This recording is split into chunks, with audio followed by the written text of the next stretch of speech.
છેલ્લા કેટલાક દિવસથી રાજકોટની સીટ ઉપર ભારતીય જનતા પાર્ટીના ઉમેદવાર શ્રી પરસોત્તમ રૂપાલાજી દ્વારા ક્ષત્રિય સમાજ માટેની એક ટિપ્પણીને કારણે એ સમાજની અંદર રોષ ફેલાયો હતો. શ્રી રૂપાલાજીએ લગભગ 3 વખત માફી પણ માંગી લીધી છે, પરંતુ હજુ પણ સમાજનો રોષ એ ઓછો થતો નથી.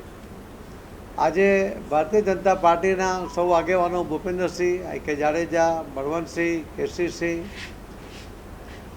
આ બધા જ મહેન્દ્રસિંહ, આ બધા જ આગેવાનોની હાજરીમાં મુખ્યમંત્રીશ્રીની ઉપસ્થિતિમાં, સંગઠન મહામંત્રીશ્રી એમની ઉપસ્થિતિમાં અમે એક મિટિંગ કરી હતી કે સમાજમાં જે રોષ છે એ સ્વાભાવિક છે કે એમના માટે ટિપ્પણી થઈ હોય તો સમાજનો રોષ સ્વાભાવિક છે, પણ હવે એમણે જ્યારે માફી માંગી છે તો ક્ષત્રિય સમાજ એક મોટું મન રાખીને એમને માફ કરે. પાર્ટીના સૌ આગેવાનો પણ એમનો સંપર્ક કરવાના છે. લગભગ ક્ષત્રિય સમાજની 92 લોકોની એક આખી ટીમ છે, સંકલન સમિતિ છે. એમને આવતીકાલે 3 વાગે એ મળવાના છે. એમનો રોષ હશે તે પણ સાંભળશે અને એમને સમજાવશે અને ધીમે ધીમે વાતાવરણ સરળ બને એના માટેના પ્રયત્ન કરશે. આજે લગભગ અમારી મિટિંગ 2.5-3 કલાક ચાલી છે અને એમાં કોને મળવું, કેવી રીતે મળવું, કોને, એ બધી જવાબદારીઓ પણ નક્કી થઈ છે અને આનો જલ્દીથી નિવેડો આવે એના માટે ભારતીય જનતા પાર્ટી તરફથી પણ આ પ્રયાસો શરૂ થયા છે. ક્ષત્રિય સમાજને મારી પણ હાથ જોડીને વિનંતી છે કે ભૂલ થઈ, ભૂલ માટે માફી પણ મંગાઈ છે, તો ક્ષત્રિય સમાજ હવે પોતાનો રોષ શાંત કરીને પાર્ટીની સાથે વર્ષોથી રહ્યા છે, તો પાર્ટીની સાથે જોડાય એવી હું અમને હાથ જોડીને આપણા માધ્યમથી વિનંતી પણ કરું છું. ધન્યવાદ. છતાંય આંદોલન ચાલુ રહેશે તો શું સ્ટ્રેટેજી રહેશે સાહેબ ભાજપની પાર્ટી? નહીં, અમે એમને સમજાવીએ છીએ ને, એમને માફી માંગી લીધી, આપણે માંગી, મેં પણ એમને રિક્વેસ્ટ કરી. એટલે હવે એમને સમજાવીએ છીએ ને કે હવે શાંત થાવ. આ બાબતે કોઈ વિચારણા કરી છે કે ઉમેદવાર બદલાશે? એક જ વાત છે, જેટલા પણ લોકો આંદોલન કરી રહ્યા છે કે જે પણ ભાજપના આગેવાનો છે અમને અમારી જોડે વાત કર્યા વગર આ નિવેદન આપી દે છે. ગોંડલમાં જે સંમેલન થયું એને લઈને વાત છે, તો આપણને લાગે છે કે જ્યારે ભાજપના આગેવાનો જશે ત્યારે આખો મામલો શાંત પડશે. છે કોઈ પ્રશ્ન બીજો? આ સંકલન સમિતિ ક્યારે મળશે, કઈ રીતે? કાલે 3 વાગે એ લોકો જગ્યા નક્કી કરે છે, ગોતામાં કદાચ મળશે. પરિવારો નારાજ છે, આ પરિવારો સાથે રહેશો કે પાર્ટી સાથે? ભાઈ એ બધા ઉસ્કરવાનો પ્રશ્ન છે. તમે વાયર આવી જાય પગમાં. આ બાજુ મીટિંગ ક્યાં કાલ કરી રહ્યા છો?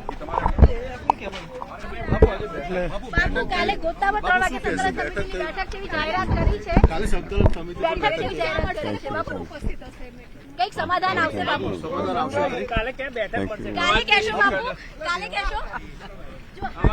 બધું સારું થઈ જશે. કાલે બેઠક છે બાપુ, ઉપસ્થિત રહેવાના. હું રહેવાનો છું. હા, કાલે ઉપસ્થિત રહેવાના છે. રાજુભાઈ પક્ષ તરફથી સત્તાવાર રીતે કહેવામાં આવે પછી સમાજ વચ્ચે જવામાં આવે. એટલે હું અંતરજી તો ભાવે જાઉં છું.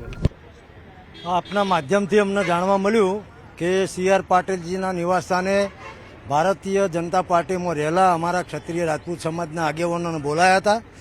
એમાં એમને શું ચર્ચા કરી એ અમારી જોડે તો માહિતી નથી, પણ મીડિયાના મિત્રોના માધ્યમથી એવું જાણવા મળ્યું છે કે આવતીકાલે 3 વાગે સંકલન સમિતિની બેઠક યોજવાની છે અને એમાં અમારા આગેવાનો જેમને જવાબદારી સોંપી છે એ આવશે.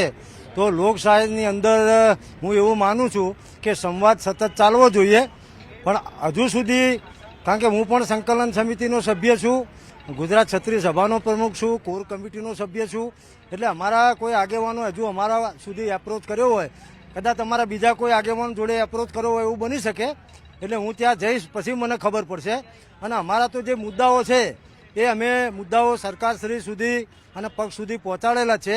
એ અત્યારે ફરીથી આનું હું પુનરાવર્ત કરતો નથી, પણ અમારી તો મુખ્ય જે માંગ છે એ હજુ હયાત જ છે કે પુરુષોત્તમ રૂપાલાની રાજકોટમાંથી ઉમેદવારી રદ કરવામાં આવે. સમાજના જે આપણે કાલે જે બેઠકમાં કયા કયા આગેવાનો ઉપસ્થિત રહેશે? નહીં, હજુ તો હું કહું છું ને કે કલેક્ટરમાં આજે અમે 1500 ભાઈ બહેનોએ ભેગા થઈને આવેદનપત્ર આપ્યું છે. એટલે મને કોણ ઉપસ્થિત રહેવાનું છે, ભાજપ તરફથી કોણ રહેવાનું છે એ ખબર નથી.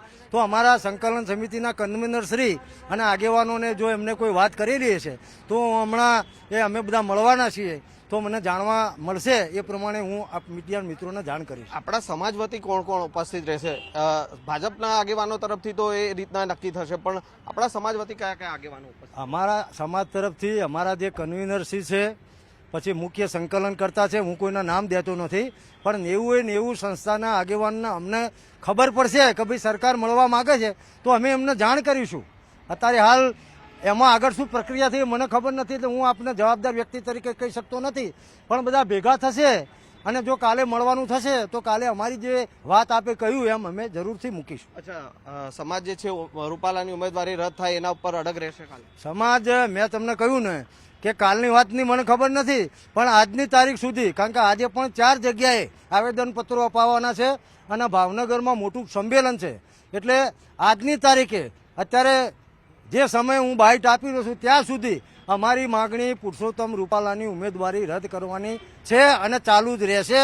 આવતીકાલે શું થશે એ આગેવાનો સમાજ ભેગા થઈને નક્કી કરશે.